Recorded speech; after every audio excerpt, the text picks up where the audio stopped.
السلام عليكم ورحمة الله وبركاته. الحمد لله والصلاة والسلام على رسول الله.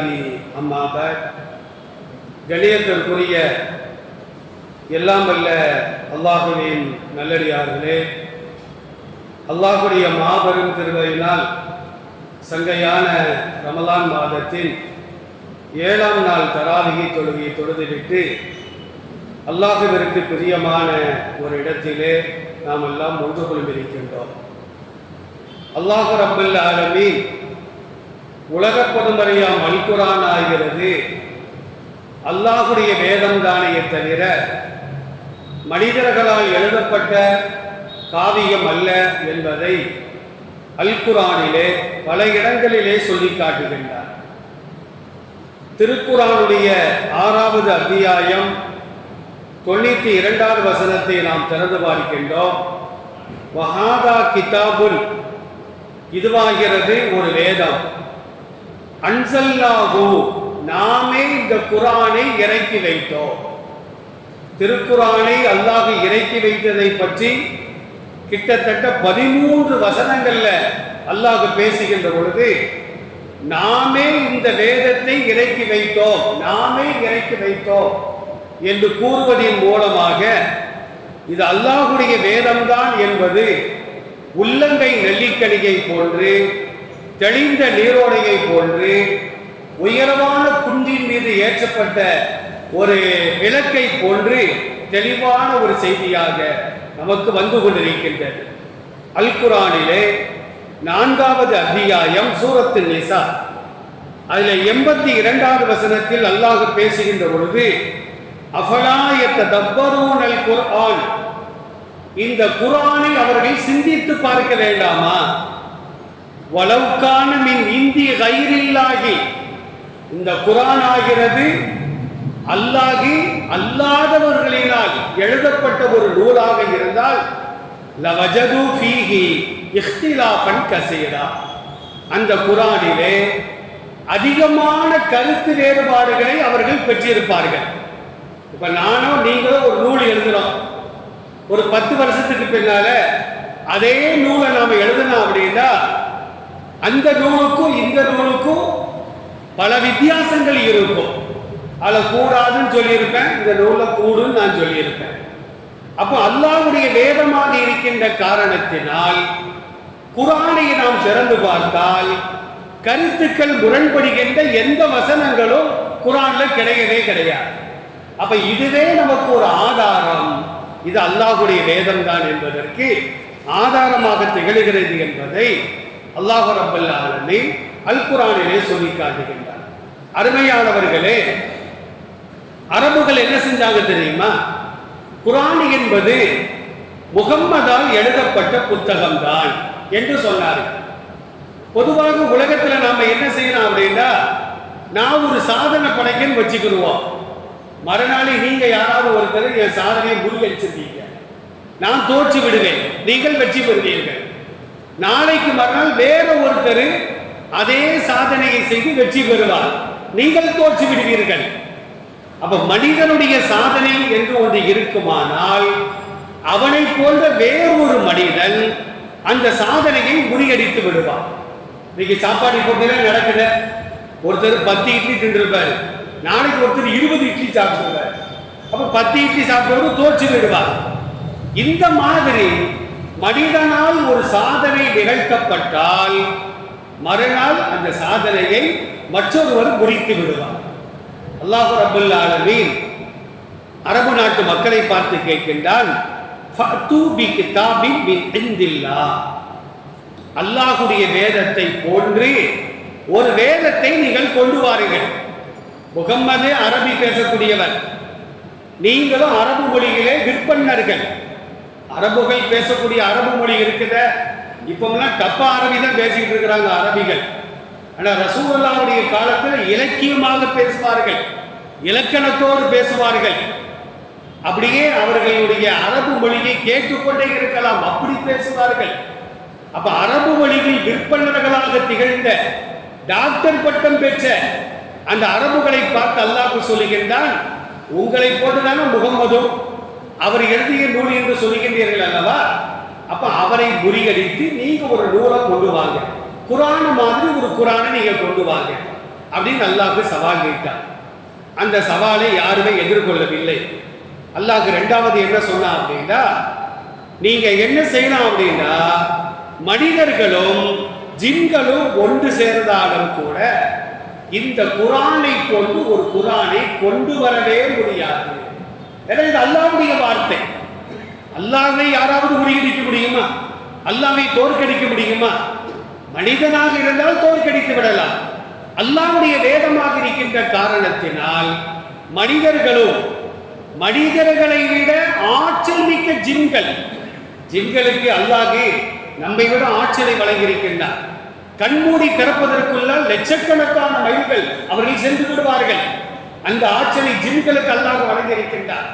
நாம பள்ளிவாசலுக்கு வெளியே போறதுக்கு 10 நிமிஷம் ஆகுது, பைக் எடுத்து வீட்டுக்கு போறதுக்கு 1 மணி நேரம் ஆகுது, ஒரு 3 கிலோமீட்டர் கடந்து போறதுக்கு. ஆனால் ஜின்கள் என்ன செய்வாங்கன்னா, கண்மூடி கண் திறப்பதற்குள்ளால் பல டன் எடையுள்ள சிம்மாசனத்தை கூட கொண்டு வந்து விடுவார்கள். அவ்வளவு ஆற்றலை அல்லாஹ் ஜின்களுக்கு கொடுத்திருக்கின்றார். அல்லாஹ் சொல்றான், உலகத்தில் உள்ள மனிதர்கள் எல்லாம் ஒன்று சேருங்கள், ஜின்களையும் ஒன்று சேருங்கள், எல்லாம் ஒன்று சேர்ந்து குரானை கொண்டு ஒரு குரானை உங்களால் ஒன்று திரட்ட முடியுமா, கொண்டு வர முடியுமா என்று சொன்னால் நிச்சயமாக முடியாது என்று அல்லாஹ் என்ன செஞ்சானா, அந்த சவாலை நீங்க எதிர்கொள்ளவே முடியாது என்று சொல்லிவிட்டார். இப்ப மூன்றாவது அல்லாஹ் சொல்றான், ஒரு குரான்ல வேணாம்பா, ஒரு 10 சூறாவை மட்டும் நீங்க கொண்டு வாங்க. குரான்ல 114 அத்தியாயங்கள் இருக்கிறது. 114 அத்தியாயங்களை நீங்கள் கொண்டு வர வேண்டாம், ஒரு 10 அத்தியாயத்தை மட்டும் கொண்டு வாருங்கள் என்று சவாலை கொஞ்சம் அல்லாஹ் சற்று தளர்த்தினான். அதையும் அவங்களால கொண்டு வர முடியல. அடுத்து அல்லாஹ் என்ன செஞ்சான் அப்படின்னா, நீங்க 10 வேணாம், முழு குரான் வேணாம், ஒரு சூறாவை கொண்டு வாருங்கள், ஒரே ஒரு அத்தியாயத்தை கொண்டு வாருங்கள். இந்த ஆயத்தை இறங்கின உடனே சஹாபாக்கள் என்ன செஞ்சாங்க தெரியுமா?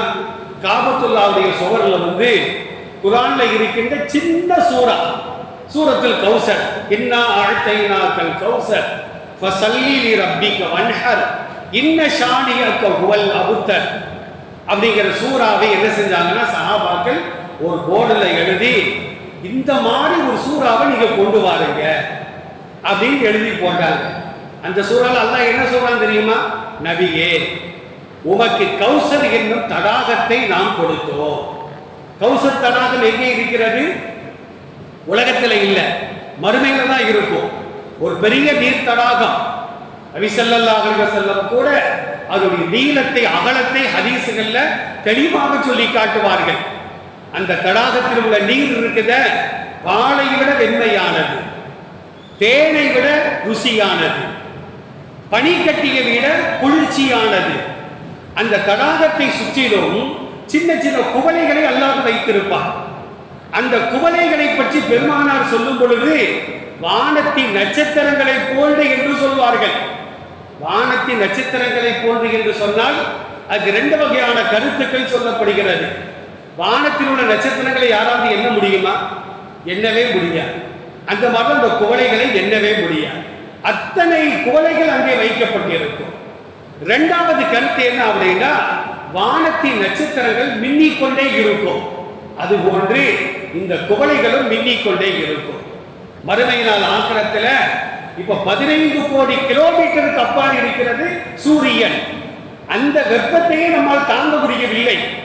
ஆனால் மறுமை நாள் ஆக்கிரத்தில் 1 மைல் தூரத்திற்கு அல்லாஹ் அந்த சூரியனை கொண்டு வந்து நிறுத்துவான். அப்ப எல்லோருக்கும் தாகம் அதிகமாக இருக்கும். அந்த நேரத்தில் மூமின்களுக்கு மட்டும் பெருமானார் ஸல்லல்லாஹு அலைஹி வஸல்லம் அந்த குவளைகளை தண்ணீர் எடுத்து கொடுப்பார்கள். அந்த தண்ணீரை ஒரு குவளை நாம குடிச்சிட்டோம்னா தீர்ப்பு நாள் வரையிலும் தாகம் என்பது ஏற்படவே செய்யாது. சஹாபாக்கள் ரசூலுல்லாஹ் சொல்றாங்க, சில பேர் வருவாங்க, ரசூலுல்லாஹ் அவங்களுக்கு என்ன செய்வாங்கன்னா தண்ணியை கொடுப்பாங்க, மலக்குகள் தடுத்து விடுவார்கள். அல்லாஹ்வின் திருத்தூதரே, இவர்கள் உங்கள் ஈமான் கொண்டவர்கள் தான், மூமின்கள் தான், உங்கள் சமுதாயத்தை சார்ந்தவர்கள் தான். ஆனால் நீங்கள் இறந்த பின்னால் மார்க்கத்தில் இல்லாததையெல்லாம் மார்க்கமாக நினைத்து கருதி செய்தவர்கள். அதனால் இவர்களுக்கு தண்ணீர் கிடையாது.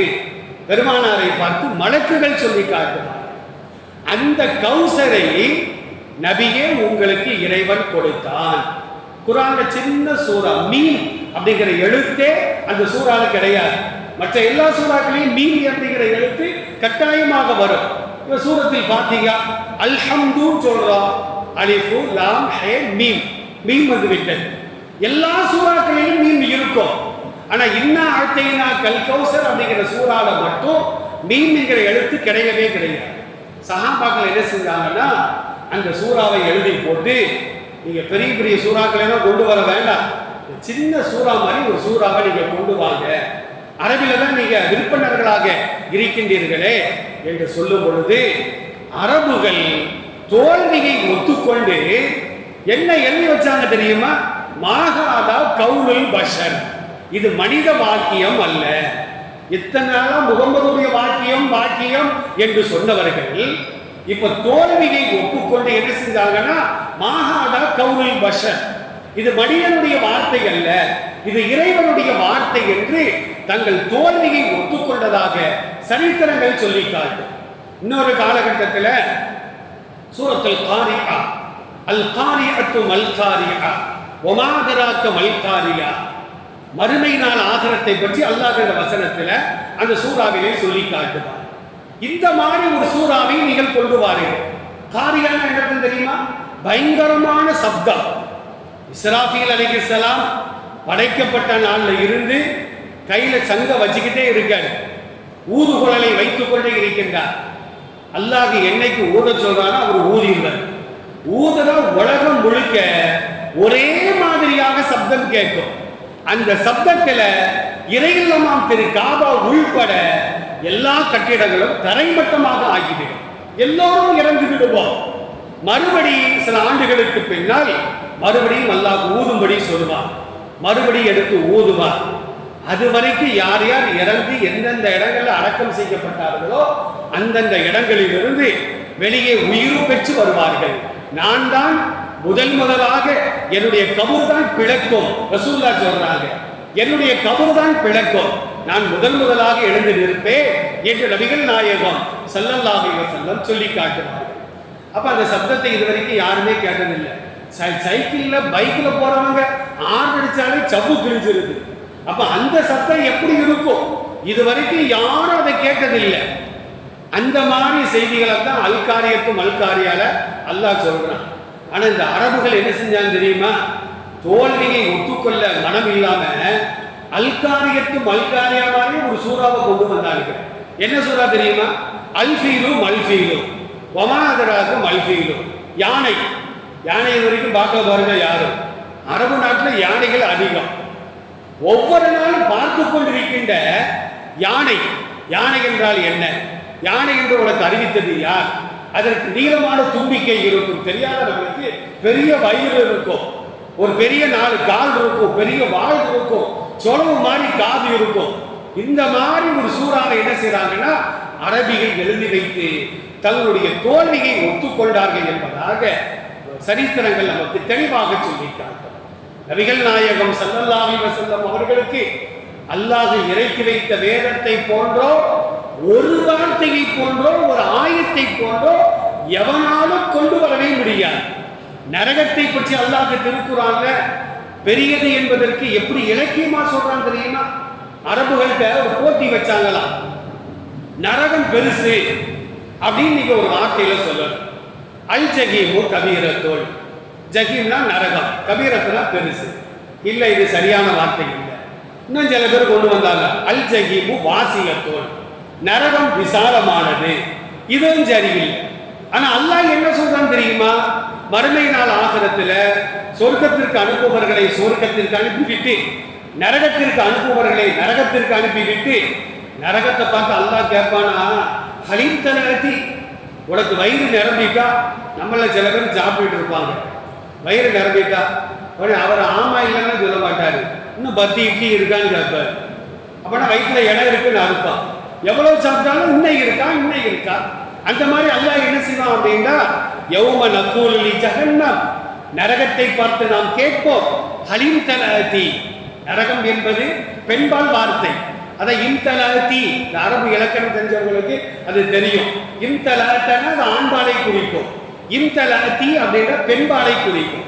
உனக்கு வயிறு நிரம்பி விட்டதா அப்படின்னு கேட்கும் பொழுது நரகம் கேட்குமா, அல்மின் மசீத், இன்னும் இருக்குதா, இருந்தா அள்ளி போடு யா அல்லாஹ் அப்படின்னு நரகம் சொல்லும். உடனே அல்லாஹ் என்ன செய்வானா, தன்னுடைய வலது காலை எடுத்து நரகத்தில் வைப்பான். நரகம் சொல்லுமா, போதும் போதும் என்று அந்த நரகம் சொல்லும் என்பதை நபிகள் நாயகம் ஸல்லல்லாஹு அலைஹி வஸல்லம் சொல்கிறார்கள். இவ்வளவு மகத்துவம் மிக்க வேதம் இறங்கிய மாதம்தான் இந்த சங்கையான ரமலான் மாதம். இதுவரையிலும் நமக்கு குர்ஆனை ஓத தெரியவில்லை என்றால் இனிமேலாவது நாம் ஓத படிக்க வேண்டும். ரமலானுடைய காலகட்டங்கள்ல குர்ஆனை எப்படியாவது நாம் ஓத வேண்டும். அல்லாஹ் ரப்பல் ஆலமீன் அந்த பாக்கியத்தை நம் அனைவருக்கும் தந்தல் புரிவானாக. அஸ்ஸலாமு அலைக்கும் வரஹ்மத்துல்லாஹ்.